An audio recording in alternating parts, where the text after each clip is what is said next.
This means that the atmosphere could not have been oxidizing beyond this point. Thus, Precambrian life could only have lived on anaerobic respiration and photosynthesis. Aerobic respiration requires oxygen. Now, the process of photosynthesis takes in carbon dioxide and water and produces glucose and oxygen. Anaerobic takes in glucose, lets out lactic acid, or ethanol. Tasty, tasty ethanol. So essentially, the two processes combined turn carbon dioxide into oxygen, as well as a few other organic molecules. Plenty of organisms still use either process. The driving force of the Cambrian explosion was a simple, small step. It's the ability to use oxygen. Comparing anaerobic respiration with aerobic respiration. One releases 2 ATP, the other 36. Energy increases 18-fold. Now, I realize that modern respiration is complicated. Likely, the first creature to use it only performed the citric acid cycle. The citric acid cycle produces NADH and FADH2, which can be used to generate ATP with an ATP synthase enzyme. These products are spread out through several steps of the cycle, so it's perfectly plausible that the citric acid cycle evolved step by step. Each step generates a little product. ATP synthase was already used in the process of photosynthesis, and the electron transport chain likely evolved step by step to make use of the extra NADH and FADH2. From there, with a tremendous amount of energy, it would be able to build things that it couldn't before. Because of lack of competition, these creatures would rapidly proliferate until they began competing with one another. Once that happened, selective pressure and the increase in energy provided by respiration would drive a veritable explosion of diversity. Thus, the combination of the geologic record and evolution actually predict the fossil record of the Cambrian explosion. So to make a long story short, Sternberg was fired because he published a paper founded on ignorance, violated the peer review process, lied about it, all to further a campaign founded in religion. For your ignorance, academic dishonesty, and defamation by falsely accusing the Smithsonian of discriminating against your religion, Mr. Sternberg, you fail. Please turn in your doctorates on the way out. But surely it was just an isolated case. I was still pretty skeptical, so naturally I checked in with the head of the Skeptic Society, Michael Shermer. So I can't prove there is no God, or Yahweh in your case, any more than I can prove there is no Isis, Zeus, Apollo, Brahma, Ganesha, Mithras, Allah, or for that matter, the flying spaghetti monster.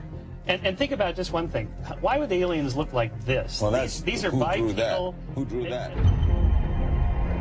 Skepticism, it's not a position you take. It's just an approach to claims. So this one is called the borderlands of science, where sense meets nonsense. Is intelligent design nonsense? Well, it's unproven. So in that sense, it's nonsense. So I would put it in the sort of shaded areas between good, solid science and total nonsense. You know, it's sort of 3/4 of the way toward the nonsense side.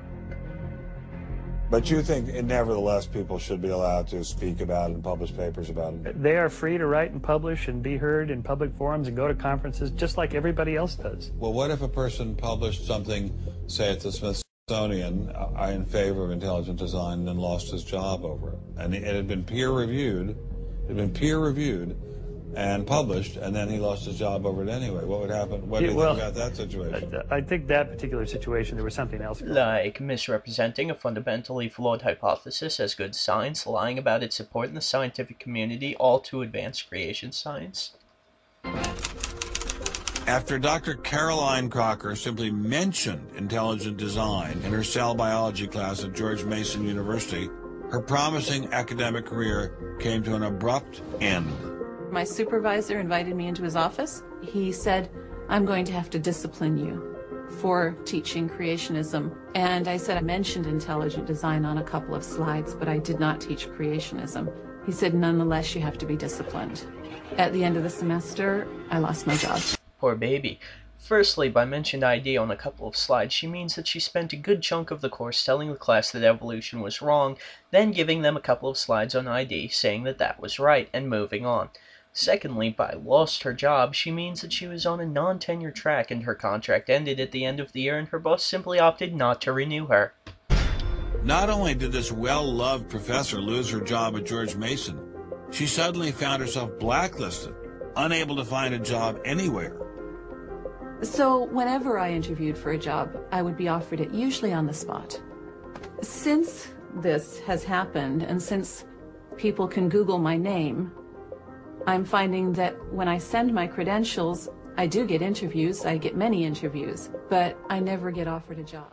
Yes, teaching intelligent design as a more valid theory than evolution is, until you produce some evidence, not constitutional. Colleges are businesses too. They provide education in exchange for money. If they were to hire a teacher who taught creationism, not only would they be guilty of fraud for not providing the education they're supposed to, but the scandal of it would drive even more students away, resulting in loss of money. In other words, to them, hiring you would be unethical to the students and a loss of money.